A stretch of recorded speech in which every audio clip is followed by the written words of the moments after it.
Admiral David Kim stood on the bridge of his flagship and watched the stars. Behind him, Kepler Station floated peacefully in the darkness. More than 2 million humans called it home. Families lived there. Children played in its parks. Old people sat in its gardens and told stories about Earth. David had served the human fleet for 30 years. He had seen many things, but he had never seen so many alien ships gather in one place. The Valoran hegemony had sent 40 warships. They said it was for a diplomatic meeting. They said they wanted to discuss trade agreements. David did not believe them. His wife, Sarah, lived on Kepler Station with their 2 daughters. Jenny was 12 years old. Michelle was only 8. That morning, David had eaten breakfast with them. Michelle had shown him a drawing she made of their family. 4 stick figures holding hands under a yellow sun. "Daddy, when will you come home?" Michelle had asked. "Soon, baby," David had said. Very soon. Now, standing on his bridge, David felt cold. Something was wrong. He could feel it in his bones. The communication screen lit up. A Valoran face appeared. High Chancellor Morath was old, even by Valoran standards. His gray skin hung loose on his face. His 4 eyes blinked slowly. "Admiral Kim," Morath said, "the Galactic Council has made a decision. Humanity has grown too fast. Your species has taken too many worlds. This expansion must stop." David's hands became fists.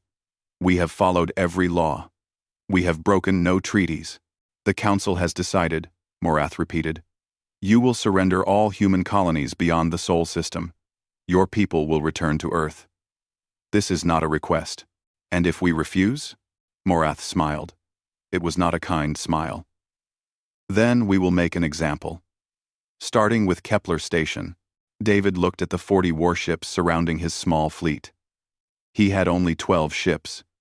His crew was brave, but they could not win this fight. But David Kim was human, and humans did not abandon their people. "My answer is no," David said quietly. "You will have to go through me first." Morath's smile disappeared. "So be it." The screen went dark. 1 second later, the Valoran ships opened fire. David's fleet fought hard. They destroyed 8 enemy ships in the first hour, but it was not enough. One by one, human ships exploded. David watched his friends die. He watched young men and women who had trusted him burn in the cold of space. When only his flagship remained, David sent one final message to his family. "Sarah, Jenny, Michelle, I love you. I am sorry I cannot come home." Then a Valoran beam cut through his ship. Admiral David Kim died with his eyes open, watching the stars he loved. But the attack did not stop there. On Kepler Station, Dr. Emily Park was working in the hospital when the alarm started. She ran to the window and saw fire in the sky. Human ships were dying. And then she saw something worse. The Valoran fleet turned toward the station. "No," Emily whispered. "There are children here. There are families." She grabbed her communication device and started recording. She did not know why. She just knew that someone had to see this. Someone had to remember. The first missiles hit the residential areas. Emily watched buildings collapse. She heard screaming. She saw people running, carrying their children, trying to find safety. But there was no safety. Sarah Kim died holding her daughters. The ceiling of their home fell on them. They did not suffer long. Emily kept recording. Tears ran down her face, but she did not stop. She filmed the destruction. She filmed the bodies. She filmed a little boy calling for his mother, who would never answer. For 6 hours, the attack continued. The Velarans did not try to land troops. They did not try to capture the station. They simply destroyed everything. When it was over, 1.8 million humans were dead. Only 500,000 survived, hiding in the deepest parts of the station. Emily was one of the survivors. She was injured and covered in blood that was not her own. But she had kept recording. and she had sent her footage to every human colony in the galaxy. The survivors were taken away. The Valorans called it relocation. They were sent to prison worlds on the edge of known space. Many would die there. Emily would die there, 15 years later, still telling stories about Kepler Station to anyone who would listen. On Earth, Ambassador Michael Lee watched the footage in the Galactic Council chambers.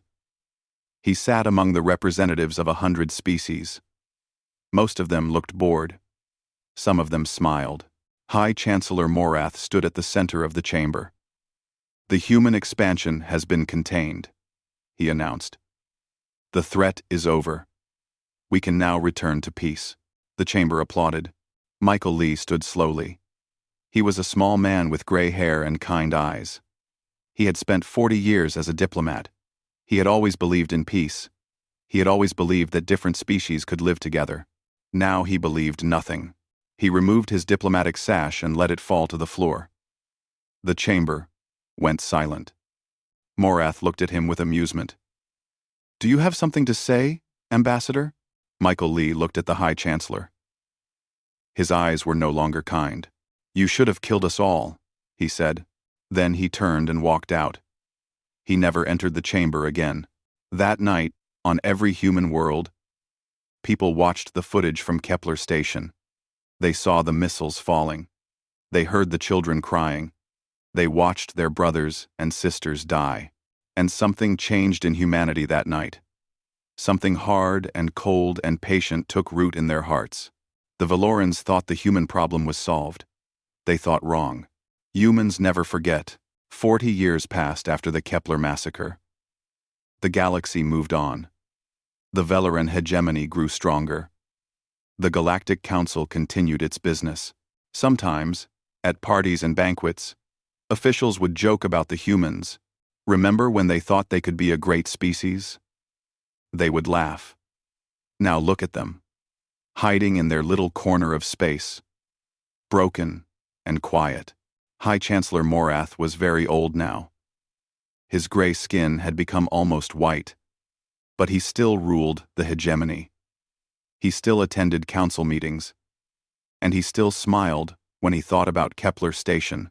"The greatest decision I ever made," he told his advisors. "We stopped them before they became a threat. History will thank me." But Morath did not know what was happening in human space. Nobody did. Because humanity wanted it that way. General James Park was 45 years old. His grandmother was Dr. Emily Park, who had recorded the massacre. She had died on a prison world when James was only 5. But before she died, she had told his father everything. And his father had told James. Every night of his childhood, James heard the same words before sleep. "Remember Kepler. Remember the dead. And when you are ready, make them pay." James had dedicated his entire life to those words. He joined the military at 18. He rose through the ranks faster than anyone in history. Now, he commanded all human forces, and he had been planning this moment for 20 years. He was not alone. Director Susan Kim ran the Human Intelligence Services. Her uncle was Admiral David Kim, who died defending Kepler Station. She had built the largest spy network the galaxy had ever seen. Human traders worked in every spaceport. Human workers cleaned offices in every government building. Human diplomats attended every meeting, and all of them reported back to Susan. "We know everything," she told James one day. "Every ship they have, every weapon they build, every secret they keep. They think we are weak and stupid. They have no idea." Engineer Thomas Cho was 70 years old. He had lost his parents at Kepler Station. He had been only 30 at the time, working on Earth as a young scientist. When he heard the news, he did not cry. He did not scream. He simply went to his lab and started working. For 40 years, Thomas built weapons. Not just any weapons. Weapons that were 200 years ahead of anything the Galactic Council had ever seen. Ships that could travel faster than light without being detected. Missiles that could think for themselves. Armor that could survive a direct hit from a Valoran battleship. They think we have been doing nothing, Thomas said to James. They think we have been sitting in the dark, feeling sorry for ourselves. Let them think that, until the day we show them the truth. On human worlds, children grew up learning about Kepler Station. Every school taught the history. Every child memorized the names of the dead. All 1.8 million names. It took years to learn them all. But every human child did it. The anniversary of the massacre was not a day of sadness. It was a day of promise. Families gathered together. They lit candles. They spoke the names of the dead out loud, and they made the same vow, year after year. We remember. We will always remember. And one day, we will return. The Galactic Council noticed nothing. Why would they? Humans were a defeated species. They paid their taxes. They followed the rules. They caused no trouble. Surely they had accepted their place. On the 40th anniversary of the massacre, something strange happened.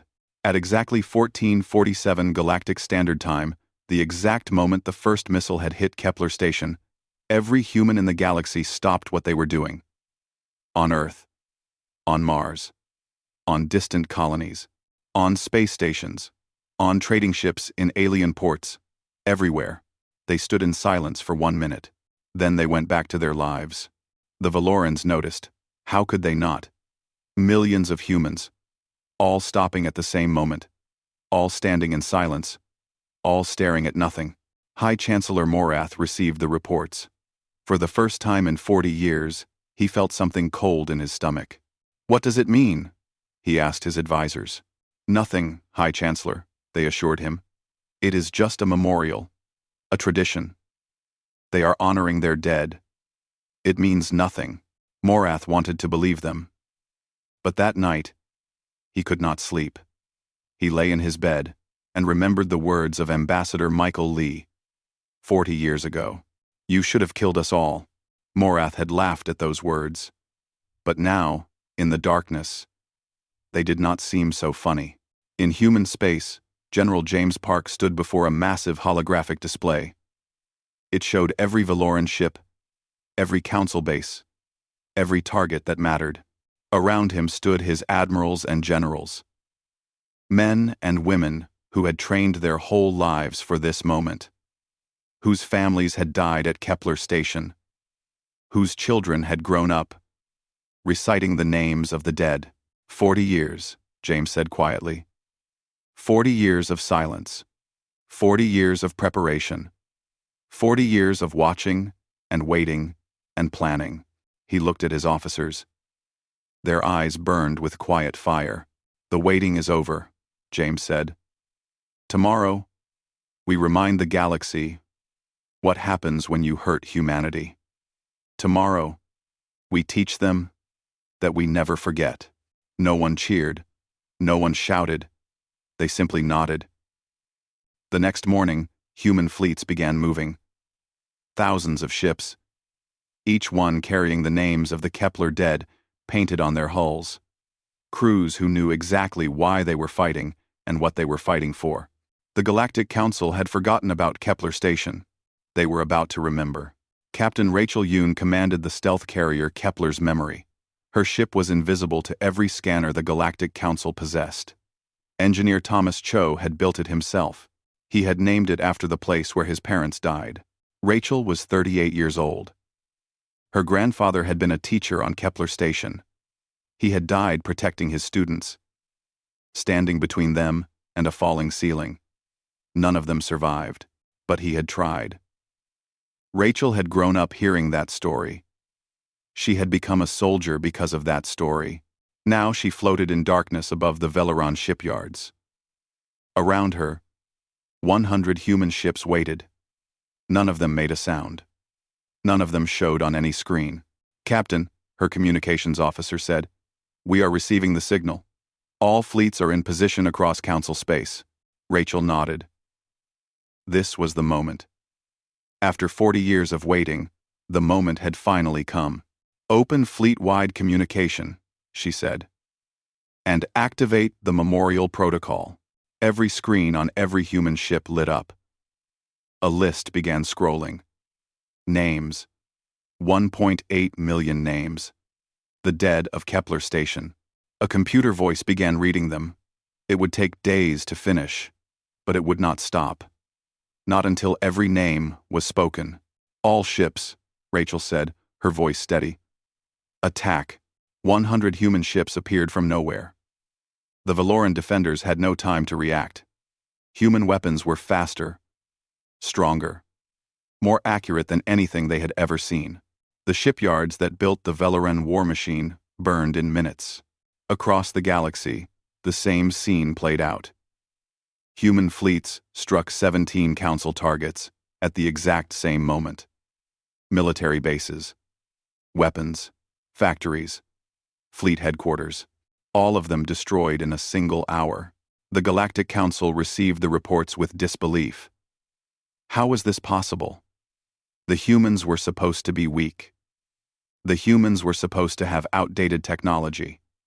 The humans were supposed to be broken. General James Park broadcast a message to every world in the galaxy. His face appeared on screens everywhere. Council species saw a human face for the first time in 40 years. They saw cold eyes and a grim expression. For 40 years, you thought we forgot, James said. For 40 years, you slept peacefully, while our dead lay cold in the ruins of Kepler Station. You were wrong. We never forgot a single name. We never forgot a single face. We never forgot what you did to our families. He paused. Behind him, the list of names continued scrolling. Now you will remember, he said. Now you will understand what it means to hurt humanity. The reckoning has begun. The message ended. Silence fell across the galaxy. Lieutenant Daniel Shin was 26 years old. He was a fighter pilot, one of the best in the human fleet. His grandmother was Jennifer Shin. She had been a kindergarten teacher on Kepler Station. She had died holding 3 of her students, trying to comfort them as the station collapsed around them. Daniel had her picture in his cockpit. He looked at it before every mission. His squadron was assigned to stop a Valoran battle group near the Helios system. 12 human fighters against 47 Valoran warships. Impossible odds by any calculation. The battle lasted 30 minutes. When it was over, Daniel had destroyed 14 enemy ships by himself. His squadron had destroyed the rest. Not a single human pilot was lost. Reporters from neutral worlds arrived to cover the battle. They found Daniel sitting on the wing of his fighter, drinking water and staring at nothing. Lieutenant Shin, one reporter asked, you just achieved an impossible victory. How do you feel? What do you want to say to the galaxy? Daniel looked at the reporter. His eyes were empty and tired. My grandmother's name was Jennifer Shin, he said quietly. She was a kindergarten teacher on Kepler Station. She died holding children who were not her own, trying to keep them safe. He stood up and walked away. He had nothing else to say. The Council tried to fight back. They sent their best fleets. They used their most powerful weapons. Nothing worked. Human technology was too advanced. Human tactics were too precise. Human soldiers fought with a cold fury that the Council had never seen before. 3 Council species surrendered within the first month. They sent messages begging for peace. They claimed they had opposed the Kepler attack. They said they were innocent. General Park's response was simple. We have records of every Council vote for the past 50 years. We know exactly who supported the attack. We know exactly who laughed when our children burned. Your lies will not save you. The guilty species trembled. The innocent ones watched with wonder. They had never seen anything like this. They had never seen a species fight with such patience and determination. High Chancellor Morath called an emergency council session. The chamber was half empty. Many representatives had already fled. We must unite against the humans, Morath declared. If we stand together, we can defeat them. But no one wanted to stand with the Velarans anymore. The Velarans had started this. The Velarans had destroyed Kepler Station. The Velarans had brought this storm upon them all. One by one, The council species began to distance themselves from the hegemony. Morath watched his allies abandon him.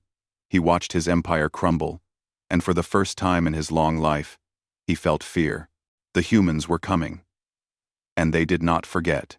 In her quarters on the Kepler's memory, Captain Rachel Yoon listened to the list of names still scrolling on her screen. She had been listening for 3 days. They were only on the letter G. So many, she whispered. So many dead. She touched the screen where her grandfather's name would eventually appear. Then she stood up and returned to the bridge. The war was far from over. There was still work to do, still justice to deliver, still names to honor. Humans never forgot.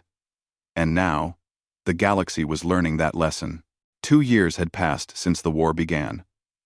The Valoran hegemony, once the most powerful force in the galaxy, was broken. Their fleets were destroyed. Their colonies were surrounded. Their allies had abandoned them. Now, human ships circled the Valoran homeworld like wolves around a wounded animal. Commander Grace Beck stood on the bridge of her landing ship. She was 40 years old, with short dark hair and eyes that had seen too much. Her great-grandmother was a survivor of Kepler Station. She had been sent to a prison world with the other 500,000 survivors. She had died there, slowly, working in mines, until her body gave out. Grace had grown up hearing stories about those prison worlds, about the cold and the hunger and the guards who laughed at human suffering. She had joined the military at 16. She had trained every day for 24 years. Now she was about to lead the ground invasion of the Valoran homeworld. "Commander," her lieutenant said, "all forces are ready. General Park is requesting a final confirmation." Grace looked out the window at the alien planet below. Billions of Valorans lived there. Families, children, old people, who remembered nothing of Kepler Station. For a moment, she hesitated. What she was about to do would change history. The question was, what kind of history would it be? "Tell the general we are ready," Grace said. "Begin landing operations." Human soldiers landed on the Valoran homeworld at dawn. They moved through the cities with terrible efficiency. Valoran military bases fell within hours. Defense systems were destroyed before they could fire. But something strange happened. Something the Valorans did not expect. The human soldiers did not kill civilians. They did not burn homes. They did not take revenge on innocent people. They only targeted military forces and government buildings. When they found Valoran families hiding in their homes, they simply moved past them. A Valoran mother held her children as human soldiers walked by. She was crying, waiting to die. But the soldiers ignored her. One of them even nodded politely. She did not understand. How could they not want revenge? How could they show mercy after what the hegemony had done? High Chancellor Morath understood even less. He sat in his palace, watching reports of the invasion. The humans were winning. They were unstoppable. But they were not destroying everything. They were not creating another Kepler Station. "Why?" he whispered. "Why do they not burn it all?" His advisors had no answer. They were too busy trying to escape. General James Park landed on the planet 3 days into the invasion. He walked through the streets of the capital city with Commander Grace Bake at his side. Valoran citizens watched them pass. Some of them threw rocks. Most of them just stared in silence. James did not blame them. Their world was falling. Everything they knew was ending. Of course they were angry and scared. A message came through his communicator. High Chancellor Morath wanted to negotiate. "About time," Grace said. "What do you think he will offer?" "Everything," James replied. "He will offer everything. Territory, resources, reparations, anything to save himself." "And what will you say?" James stopped walking. He looked up at the Valoran sky. It was purple here, not blue like Earth. A beautiful color. A beautiful world. "I will ask him one question," James said, "and his answer will decide everything." The meeting took place in what remained of the council chamber. Morath sat alone at a large table. He looked ancient now. His gray skin was almost transparent. His 4 eyes were dull with exhaustion. James walked in alone. He sat across from the being who had ordered the deaths of 1.8 million humans. General Park, Morath said. His voice was weak. I am prepared to discuss peace terms. The hegemony will pay reparations. We will return all territory. We will stop. James said quietly. Morath stopped. I have one question for you, James said. Just one.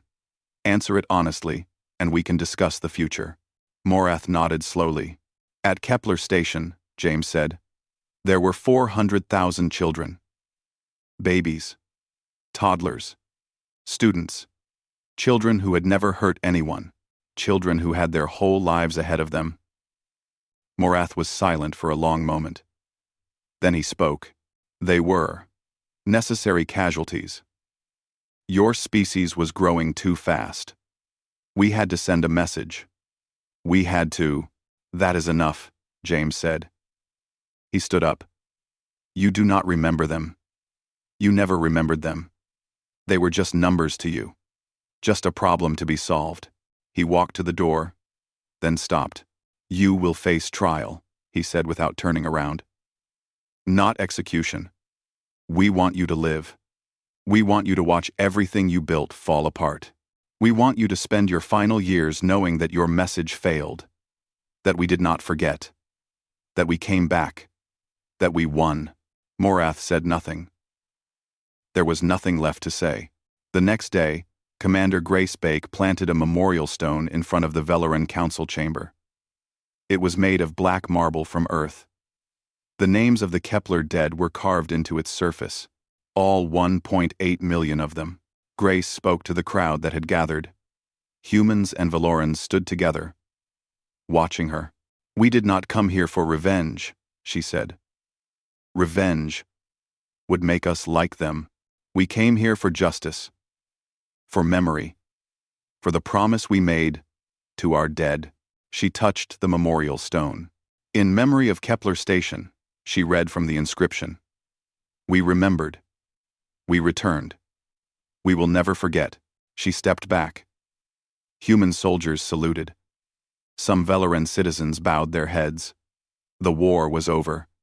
The hegemony had fallen. But the memory would last forever. 5 years had passed since the war ended. The galaxy was a different place now. The Galactic Council was gone. In its place stood the Galactic Assembly, built on new principles. No more secret votes. No more hidden attacks. No more massacres disguised as policy. Humanity had permanent seats in the Assembly.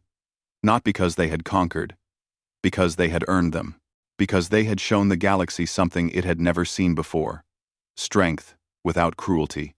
Victory without revenge. Ambassador Hannah Choi stood before the full assembly. She was 52 years old, with silver hair and calm eyes. Her family had no direct connection to Kepler Station. She had been chosen specifically for this reason. The humans wanted someone who could see beyond the pain. Fellow delegates, Hannah said. Today I present the Kepler Accords. These laws will govern how all species treat each other. These laws will ensure that what happened at Kepler Station can never happen again. She activated a holographic display. The assembly watched as the accords appeared. Any species that commits genocide will face complete isolation, Hannah explained. No trade. No communication. No contact with any other species. If they refuse to surrender those responsible, they will face military intervention. Some delegates shifted uncomfortably. These laws had teeth. These laws would hold everyone accountable. We do not ask you to agree because we are strong, Hannah continued. We ask you to agree because this is right. No child should burn because politicians are afraid. No family should die because empires want more power. These accords protect everyone. Even us, if we ever forget who we should be. The vote was not close. The Kepler Accords passed with overwhelming support. The galaxy had seen what humans could do when pushed too far. Nobody wanted to be next. The prison worlds where Kepler survivors had been sent were no longer prisons. They were memorials now. Every species was required to send students there as part of their education. Young beings from across the galaxy walked through the old cells and labor camps. They saw where humans had suffered and died. They learned what the hegemony had done. A young Valoran student stood in front of a wall covered in photographs. Human faces looked back at her. Old people, adults, children, babies. All of them dead now. Why do they still come here? She asked her teacher. The war is over. Why do they not just move on? Her teacher, an elderly Valoran who had lived through the war, sighed. That is what we thought too. Once. We thought they would forget. We thought time would heal their wounds. We were wrong. He pointed at the photographs. These are not just pictures to them. These are their grandparents, their aunts, their cousins, their family. Humans do not forget their family. The student nodded slowly. She was beginning to understand. Elder Thomas Cho was 80 years old now. His hands shook too much to build weapons anymore. But his mind was still sharp.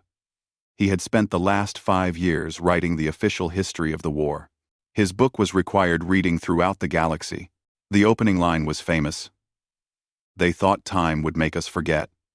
They did not understand that for humans, memory is not a burden. It is a sacred duty. End quote. Thomas sat in his garden on Earth, watching the sunset. A young journalist had come to interview him.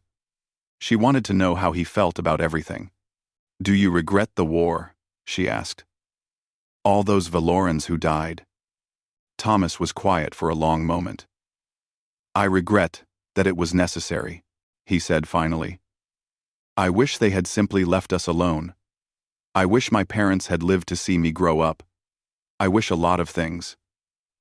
He looked at her with old, tired eyes. But I do not regret what we did. We showed the galaxy that you cannot hurt humanity and expect us to accept it. We showed them that we remember. We showed them that we keep our promises. And if it happens again, if some other species tries what the Valorans tried, Thomas smiled. It was not a warm smile. Then we will remember them too. And we will come back, however long it takes. President James Park, he was president now, not general, gave his final address before retirement. He chose to give it at Kepler Station. The station had been rebuilt as a living memorial. 2 million humans gathered there to hear him speak. The crowd was silent as James walked to the podium. He was 67 years old. His hair was white now. His face was lined with age and memory, but his eyes were still clear. 50 years ago, James began. This place was filled with families, parents and children, teachers and students, workers and dreamers. They lived their lives. They made their plans. They had no idea what was coming. He paused. The silence was total. They died because the galaxy thought we were weak. They died because the hegemony believed we would forget them. They died because our enemies did not understand what it means to be human. 3. With Pon. Why? James looked out at the crowd. He saw old people who had lost parents at Kepler. He saw young people who had grown up reciting the names of the dead. He saw soldiers and teachers and scientists and workers. He saw his people. To those who came before us, he said, his voice breaking slightly, who died believing they were alone, who died thinking nobody would remember you were never alone. He straightened his back. His voice grew stronger. And to the galaxy watching, remember this. Humans never forget. Not our friends, not our enemies, not our promises, and never, ever, our dead. The crowd did not cheer. They did not clap. They simply stood in silence, honoring the moment, honoring the dead, honoring the promise that had carried them through 50 years of pain and planning and war. 100 years later, a young Valoran student visited the Kepler Memorial. She walked through the gardens where families had once played. She read the names, carved into the black marble walls. All 1.8 million of them. An old human man walked beside her. His name was William Park. He was the great-great-grandson of Admiral David Kim, who had died defending this station. "Why do you still remember?" the student asked. "It was so long ago. Everyone who did this is dead. Why not move on?" Quote, William smiled sadly. He had heard this question many times. "Because the moment we forget them is the moment they truly die," he said. "And we will never let that happen." The student looked at him. She looked at the memorial. She looked at the names that stretched on forever. "Humans never forget," she said quietly. "No," William agreed. "We never do." They walked together in silence through the garden. Two species, once enemies, now learning to understand each other. Above them, the stars burned bright and cold, and somewhere, in the memory of 2 million humans, the dead of Kepler Station finally rested in peace. They were remembered. They would always be remembered. Humans never forget.